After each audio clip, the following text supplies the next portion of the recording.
Would you like to play with me? Forget everything you thought you knew about one of the most famous haunted objects in the world. The real Annabelle isn't a cracked porcelain figure with sinister eyes, like the kind you've seen in horror films. She is something much more ordinary, a simple Raggedy Ann doll with a stitched smile and button eyes. But that simplicity makes her story even more unsettling, because what unfolded around this unassuming toy would become one of the most chilling cases in the history of the paranormal. It all began in 1970, when a young nursing student named Donna received the doll as a gift from her mother. It was meant as a thoughtful present, something cheerful to brighten up her small apartment. At first, Annabelle seemed like nothing more than a sweet gesture, a doll meant to sit quietly in a chair or on the bed. But soon, Donna and her roommate Angie noticed something odd. The doll wouldn't stay where they left it. At first, it was subtle. Donna might leave Annabelle on her bed, only to find her in a slightly different position when she returned. One arm raised, a tilt of the head. Minor shifts that could easily be dismissed as imagination. But then the movements became more dramatic. The doll would end up in entirely different rooms, despite nobody being home to move it. The two young women tried to rationalize what was happening. Maybe they had moved Annabelle without thinking and simply forgotten. Maybe Angie had shifted her as a joke, but both denied doing anything. And as the weeks went on, the movements became too obvious to ignore. Annabelle would be found standing upright against a chair, or lying sprawled on the floor as if she had been discarded. Sometimes she would be left in the living room and later found waiting on Donna's bed, as though she had deliberately returned there. It was strange, unsettling, but they tried to push it aside, clinging to the hope that it could all be explained. Then the notes began to appear, small scraps of parchment paper on which someone had scrawled messages like "Help us" and "Help Lou." Lou was a close friend of Donna and Angie, a man who often spent time at their apartment. The notes were written in a childlike hand, shaky and uneven. But what terrified Donna and Angie the most was that they didn't keep parchment paper in the apartment. Nobody could explain where it had come from. Whoever or whatever was behind this seemed to be introducing things into their home that had no business being there. The fear grew stronger when Donna came home one evening to find Annabelle in her bedroom, sitting on the edge of her bed with her arms positioned awkwardly as though waiting for her. That was not where she had left her. A sense of dread washed over her, something far stronger than before, and she felt that she was no longer safe in her own space. The situation escalated further when Lou, the friend mentioned in the mysterious notes, began experiencing strange and violent encounters with the doll. Lou never liked Annabelle from the start, sensing that something wasn't right. One night, he awoke from a deep sleep, paralyzed, unable to move. He looked down at his legs and saw Annabelle crawling up his body. The doll moved closer and closer until it was at his chest. He felt hands, not cloth, not stitched fabric, but physical hands closing around his throat. Lou couldn't breathe, certain he was about to die, until he finally broke free from the paralysis and the vision vanished. The doll sat motionless at the side of the bed. Another time, Lou entered Donna's apartment with Angie while Donna was out. They heard noises coming from her bedroom as though someone were rifling through drawers. Believing it was a break-in, Lou entered the room, only to find nothing but Annabelle tossed in a corner. As he stepped closer, he suddenly felt sharp pain across his chest. He looked down and saw claw marks, deep scratches as though from an animal bleeding through his shirt. The wounds burned, but later healed, without leaving scars. For Lou, this was no prank and no coincidence. Something was attacking him, and it was using the doll as its vessel. At this point, Donna and Angie were terrified. They had gone from a few harmless movements to violent assaults. They consulted a medium, hoping to get answers about what was happening. During the medium told them the spirit of a young girl named Annabelle Higgins had died tragically near the apartment building and had latched on to the doll. According to the story, the spirit claimed to be lonely, to feel safe with Donna and Angie, and to want to stay with them. The two women, sympathetic to the idea of a lost child, agreed to let the spirit remain. But this decision would prove disastrous. By welcoming the presence, they had effectively invited something into their lives. What they thought was the spirit of a child may have been something far darker. The disturbances grew worse, and the sense of dread became unbearable. That's when Donna finally contacted Ed and Lorraine Warren, the well-known paranormal investigators. The Warrens immediately concluded that this was no child's spirit. It was a malevolent, inhuman entity masquerading as innocence to gain trust. Its true goal was not companionship, but possession. If left unchecked, the Warrens believed the entity would eventually claim one of the women's lives. The Warrens performed a blessing and exorcism to cleanse the apartment and remove the doll. Annabelle was taken into their custody, where she would no longer terrorize Donna and Angie. But the story didn't end there. Annabelle's reputation grew, and so did her infamy. She became part of the Warrens' occult museum, locked in a special glass case with a bold warning: "Do not open." The case itself is regularly blessed by a priest, a precaution the Warrens believed was necessary to keep the entity trapped. Visitors to the museum often speak of a heavy atmosphere around Annabelle's case. Some claim the doll's expression shifts. Others insist she watches them with unblinking eyes. On more than one occasion, people who ignored the warning sign and mocked the doll later suffered accidents or misfortunes.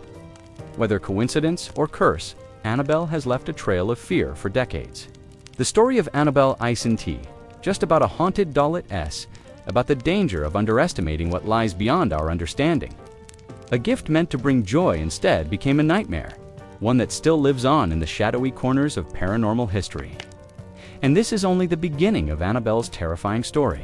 If you want to keep exploring the world's most chilling legends and cursed objects, make sure to like this video, share your thoughts in the comments, and subscribe to Belmoze for more unsettling tales that will leave you questioning what's real and what's waiting in the dark. The strange movements of the doll were only the beginning. Donna and Angie soon noticed that Annabelle wasn't just changing positions or showing up in different rooms. She began to leave behind messages. These weren't random scribbles or childish doodles. They were words disturbing, desperate words, written on small scraps of parchment-like paper. The notes would say things such as, "Help us," or "Help Lou." What chilled Donna and Angie the most was that they didn't even own parchment paper. It wasn't something they kept in their apartment. Yet the notes appeared again and again, as if materializing from nowhere, written in an awkward, childlike scrawl. The activity escalated further. One evening, Donna came home to find what looked like blood on Annabelle. The red substance appeared on the doll's hands and chest.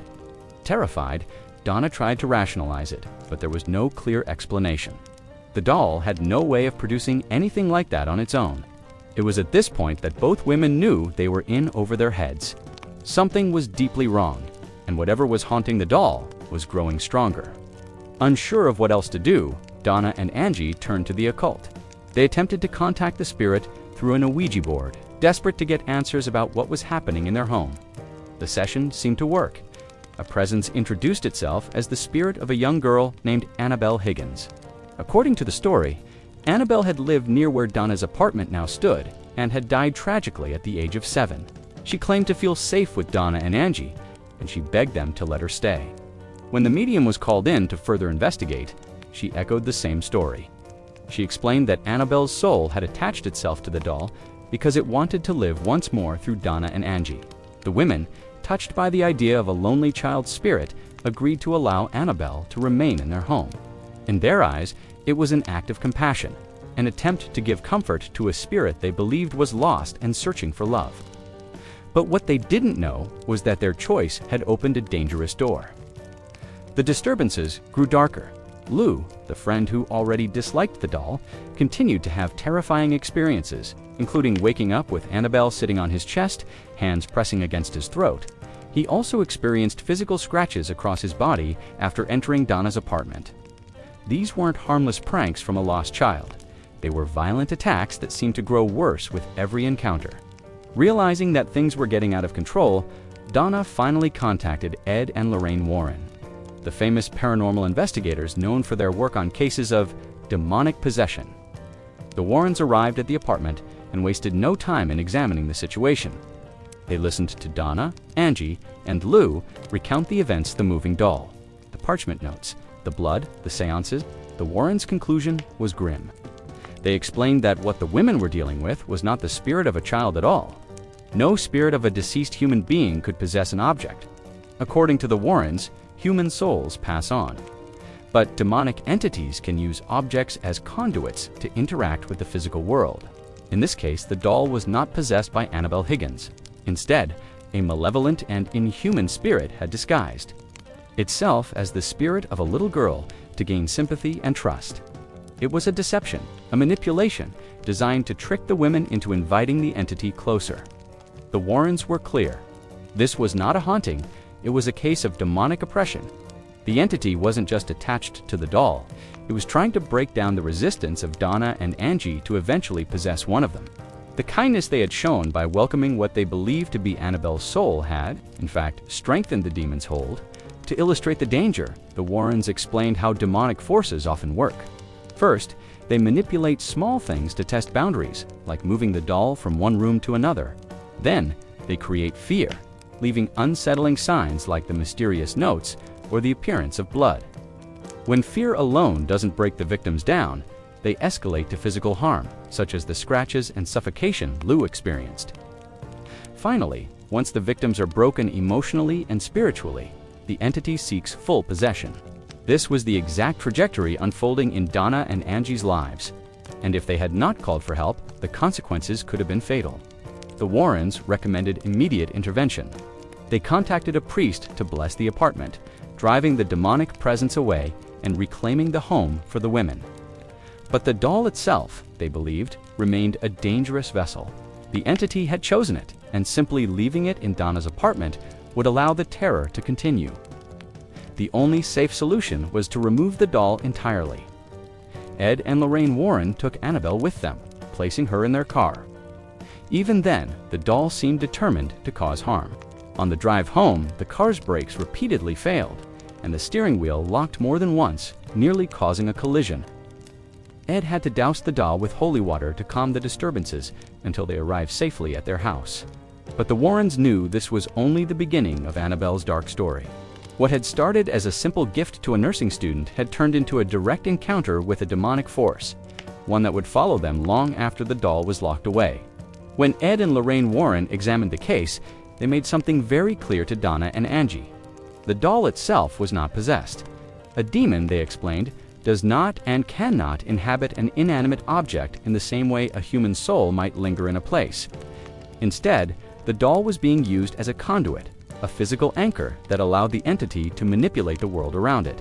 Every time the doll shifted position, every time a parchment note appeared, and every time blood-like stains showed up on the fabric, it was the entity working through the doll to create fear, confusion, and an emotional opening. The Warrens explained that this was all part of a calculated plan. Demons thrive on manipulation. They disguise themselves, often as innocent spirits, to lower a person's defenses. In this case, pretending to be a 7-year-old girl named Annabelle Higgins was a deliberate act, who would deny comfort to a lost child asking for love. By presenting itself in this way, the entity had managed to convince Donna and Angie to grant it permission to stay. This was critical. According to the Warrens, demons often require some form of invitation, whether intentional or not, to gain a foothold. By agreeing to allow Annabelle to live through the doll, Donna and Angie had unknowingly welcomed the demon into their lives. Ed Warren explained that the real objective was not the doll at all. The doll was only the means to an end. The true goal was human possession. The entity had been systematically working to weaken the two women, instilling fear through movement, deepening its hold through the parchment notes, and escalating to violence through attacks on Lou. Each stage was designed to chip away at their resistance until one of them broke down. Enough for the demon to take full control, the danger was not just real, it was imminent.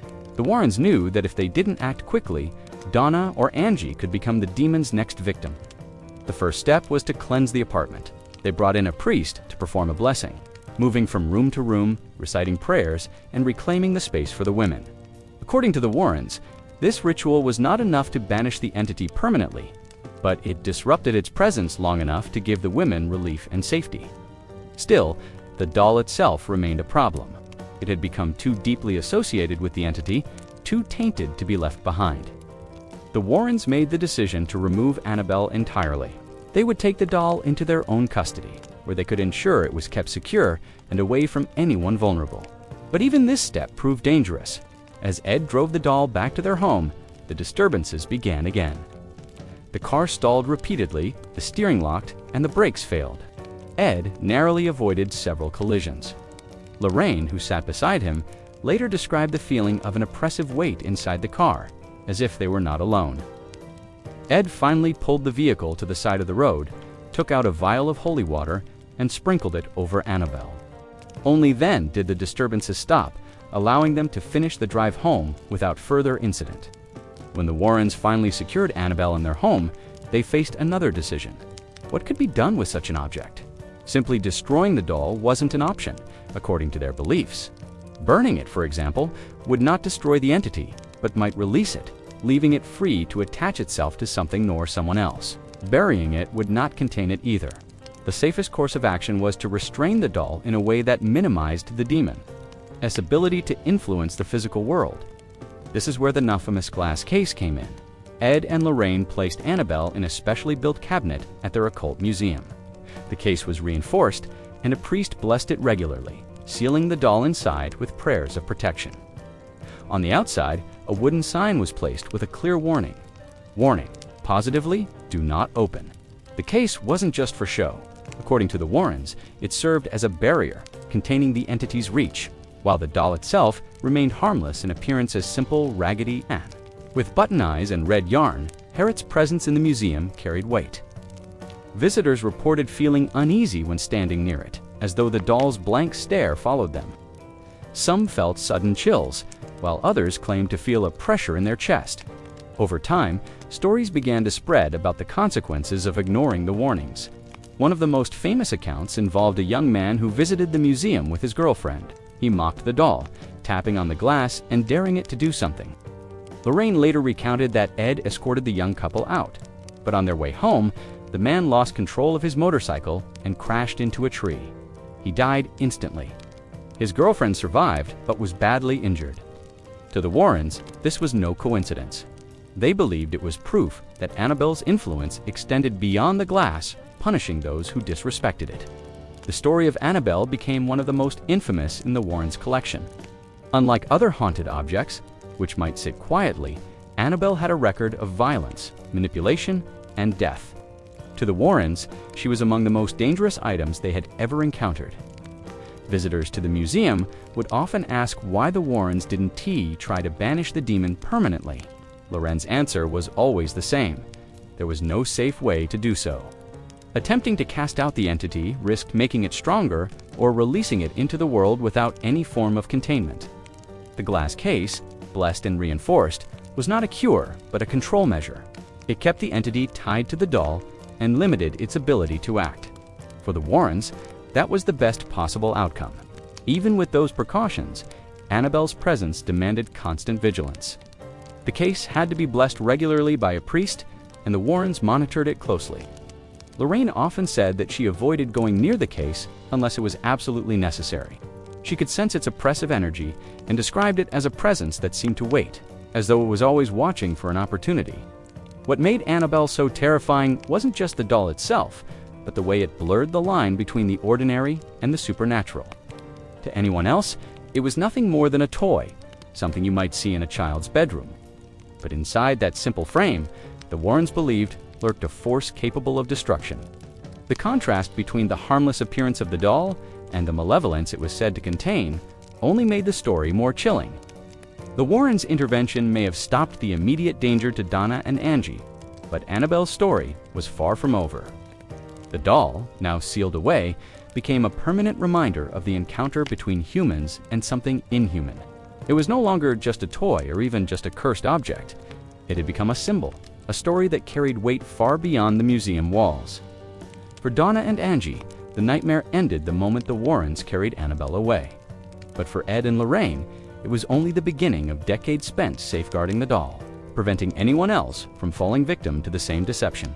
And for those who came too close, who mocked or underestimated it, Annabelle remained as dangerous as ever, her story etched into the annals of modern paranormal history. Today, the Annabelle doll rests not in a child's bedroom or in the possession of unsuspecting owners, but in a locked glass case at the Warrens Occult Museum in Monroe, Connecticut. To the casual observer, the doll might look harmless, a simple Raggedy Ann toy. Faded with age, its stitched smile fixed in place, but the case that surrounds her and the precautions taken to keep her there tell a different story. The cabinet is not an ordinary display box. It was designed with a specific purpose of containment, reinforced and blessed repeatedly. On the outside, a bold sign warns visitors in clear words. It is a direct reflection of what Ed and Lorraine Warren believed, that the demon tied to the doll still exists and could, if given the opportunity, attach itself to anyone careless enough to invite it. Inside the museum, Annabelle's case is surrounded by religious symbols, crosses, prayers, and protective markings meant to fortify the spiritual barrier. The Warrens insisted that these safeguards were necessary, that even confined, Annabelle was not inert. They described her as a presence that never fully rested, waiting for a chance to reassert control. Twice a month, a priest was brought in to bless the doll and her case. This ritual became a routine, one that the Warrens and those who followed them considered essential to keeping the entity subdued. The blessing was not about cleansing the doll of its demonic presence, because, according to the Warrens, such a thing wasn't possible. Instead, it was about containment, strengthening the barrier, reasserting human control over a force that always sought freedom. Visitors to the museum often remarked on the uneasy feeling that seemed to radiate from Annabelle's case. Even those who had no strong beliefs in the supernatural sometimes described an unshakable sense of dread when they stood near the doll. Some would feel a sudden chill, others a weight in their chest, or the impression that they were being watched. For many, this reaction was subtle, but for others, it was overwhelming enough to make them step away. The museum itself was filled with objects tied to the Warrens, many cases, mirrors, cursed items, relics of exorcisms, but Annabelle was the centerpiece. She became the most infamous of all the objects they contained, a symbol of the dangers that could lurk in seemingly ordinary items. While other artifacts carried stories, Annabelle carried warnings, backed by tales of violence, manipulation, and tragedy. Among those warnings were stories of what happened to people who ignored them. The Warrens often shared accounts of individuals who mocked or taunted the doll. One story told of a young man who tapped on the glass, laughing at the idea of a toy being dangerous. He challenged Annabelle to prove her power. Ed Warren asked him to leave, taking no chances with the arrogance. Hours later, that same man was killed in a motorcycle accident. His girlfriend, who survived, said he had been joking about Annabelle just before losing control of the bike. For the Warrens, this was no coincidence. It was evidence that the doll's reach extended beyond the glass. Other tales told of visitors who touched the case despite the warning sign. They might not have died, but many reported streaks of bad luck, illness, or strange experiences that followed them home. Some became believers overnight, shaken by events they could not explain. What made Annabelle's story resonate so strongly was the tension between her appearance and the claims made about her. She was a child's toy, something meant to bring comfort, yet the accounts surrounding her painted her as a conduit for malevolence. This dissonance, the clash between innocence and evil, gave her story staying power. It forced people to confront the idea that the things we trust most, the things meant to symbolize childhood and safety, could also harbor danger. The Warrens stressed that the demon never lived inside the doll in the way a soul inhabits a body. Instead, the doll was a focal point, an anchor through which the entity worked. This was an important distinction. To them, it explained why destroying the doll would not solve the problem.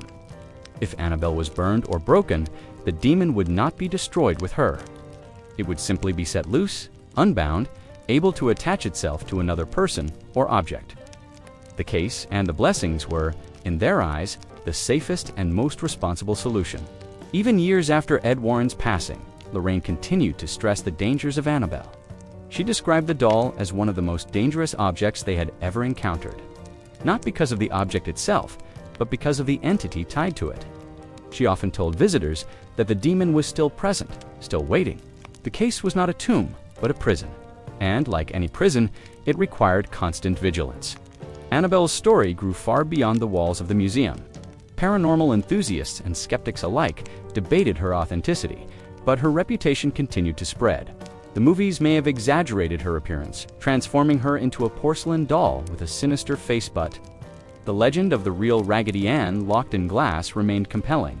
Some argued that the films made her story larger than life, while others worried that Hollywood had trivialized the real danger by turning her into entertainment.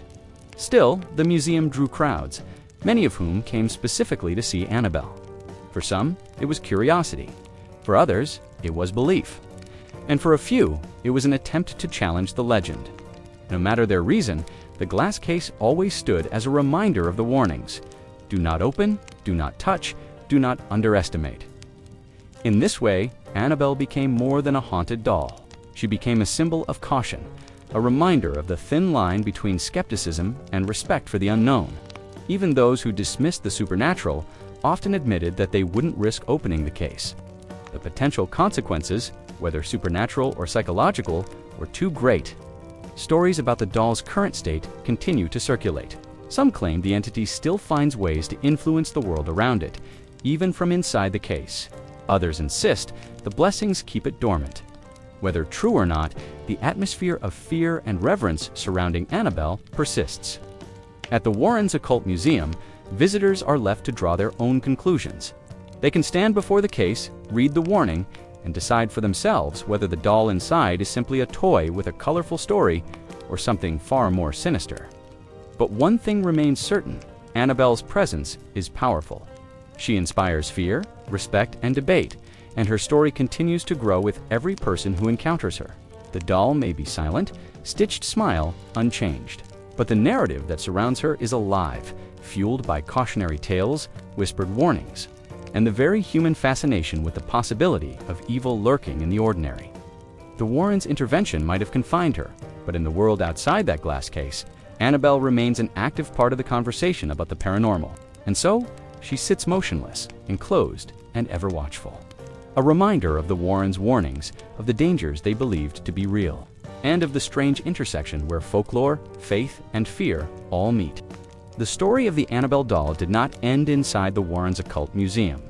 In many ways, that glass case was only the beginning. What was once a whispered tale among paranormal enthusiasts, or a chilling case file shared during the Warrens' lectures, grew into one of the most recognizable haunted object stories in the entire world. Annabelle transcended her stitched fabric body to become something bigger, a pop culture phenomenon. For decades, the Warrens told Annabelle's story at their events, warning audiences about the dangers of underestimating the supernatural. They wrote about her in their books, spoke about her on television, and used her as an example of what happens when a malevolent entity is given the opportunity to manipulate the living. To their audiences, Annabelle was not just a doll. She was proof of something dark and dangerous, an unseen world that could manifest in everyday life. But Annabelle's notoriety skyrocketed when her story reached Hollywood. The Conjuring film franchise, inspired by the Warrens' real cases, chose Annabelle as one of its central figures. The filmmakers understood something crucial. Annabelle's power as a story was not just in what she allegedly did, but in what she represented. A doll and object tied to childhood innocence was at the heart of one of the most terrifying tales of demonic activity. The contrast was perfect for horror, and audiences were captivated. Of course, the Annabelle of the films is not the same as the real doll. The movies transformed her from a soft, Raggedy Ann into a cracked porcelain figure with hollow, threatening eyes. This change was deliberate. A porcelain doll, with its lifelike face and eerie stillness, carries an instinctive creep factor for many viewers. The exaggerated design made Annabelle an icon of horror cinema. Even people who had never heard the Warrens' lectures or read their books suddenly knew her name. The Conjuring and its spin-off films, Annabelle, Annabelle Creation, and Annabelle Comes Home, cemented her as a household name. The movies dramatized the events, taking liberties with the truth, but the impact was undeniable. Annabelle went from a case study in a museum to one of the most famous horror characters of the 21st century. Audiences left theaters not only terrified, but curious about the real doll. Articles, documentaries, and online videos surged, all asking the same question: what is the truth behind Annabelle? What made this so powerful was the way the films blurred the line between fiction and reality. The movies themselves might have been dramatized, but at their core was a story the Warrens had insisted was real. The marketing leaned into this, reminding audiences that Annabelle existed and was still locked away. This tethering of horror fiction to alleged fact gave the movies a unique weight. People didn't just leave scared, they left wondering if Annabelle could be out there, still waiting. The cultural ripple effect was enormous. Annabelle merchandise appeared, replica dolls, posters, costumes. Haunted attractions began featuring Annabelle-inspired exhibits. Paranormal investigators created videos speculating about her, and YouTube channels dedicated to horror and folklore covered her story. The doll became more than an artifact. She became a symbol of modern supernatural storytelling, bridging folklore, religion, and cinema. But beyond the bright lights of Hollywood and the endless stream of content, the real Annabelle remained in her case in Monroe, Connecticut. And for many, that duality is what makes her legend so enduring. On one hand, you have the exaggerated cinematic monster glass side, cracked porcelain, bathed in shadows. On the other, you have a faded childlike toy locked in glass, its stitched smile belying the stories told about it. Together, they reinforce each other. The movie version frightens you, while the real version unsettles you because she looks so harmless. That unsettling mix is what drives Annabelle's continued legacy. She is not just a ghost story, she is a mirror of our fears. She represents how we project evil onto the ordinary, how something as simple as a doll can become a vessel for all our anxieties about the unknown. The fact that her story has persisted for decades shows how deeply people connect to it, and the story continues to grow. Even now, years after Ed and Lorraine Warren's deaths, Annabelle remains a topic of fascination. Paranormal forums, social media posts, and late-night conversations often return to her. People speculate on whether she still holds power, whether the entity the Warrens warned about remains active, or whether the whole thing was a clever mix of belief and storytelling. Some skeptics argue that Annabelle's fame is nothing more than the result of clever marketing, a hoax inflated by Hollywood. Others insist that the strange accidents tied to her cannot be dismissed as coincidence. This debate keeps her legend alive. Unlike other haunted objects that fade into obscurity, Annabelle thrives in the tension between belief and doubt. Every skeptic who calls her fake creates room for a believer to argue that she is real, and that very conflict ensures her survival in the public imagination. Even people who daren't believe in the supernatural still often admit they would never open her case. That detail, one glass box holding a doll, has become one of the most powerful images in modern paranormal folklore. The sign that reads "Do not open" has more impact than any Hollywood jump scare. It represents the barrier between curiosity and fear, the temptation to test the unknown, and the warning against doing so. This is what cements Annabelle as one of the most famous haunted objects in the world. She is not just a doll behind glass. She is not just a Hollywood monster. She is a phenomenon that continues to thrive, blending folklore, religion, and pop culture into one chilling story that refuses to fade. Her stitched face still looks out from her case, silent, waiting. Maybe she is nothing more than fabric and stuffing, a toy with an oversized reputation. Or maybe the Warrens were right, and the entity bound to her is patient, always watching, always waiting for a moment of weakness. Whether real or not, Annabelle has achieved something very few haunted legends ever do. She has become immortal through story, through fear, and through the imagination of those who hear her tale. And now you've heard it too. The real story of Annabelle the doll that moved on its own. The warnings of possession, the intervention of the Warrens, and her rise into a worldwide phenomenon. Whether you believe in the supernatural or see it all as folklore amplified by film, one thing is certain: Annabelle will continue to unsettle people for generations to come. If you enjoyed this story and want more tales of haunted history, folklore, and objects that blur the line between reality and nightmare, make sure you like this video, share your thoughts in the comments, and subscribe to Belmoze for more chilling stories just like this. The world is full of mysteries, and Annabelle is only one of many. Stay curious, stay cautious, and remember, sometimes the scariest things are the ones that seem the most ordinary.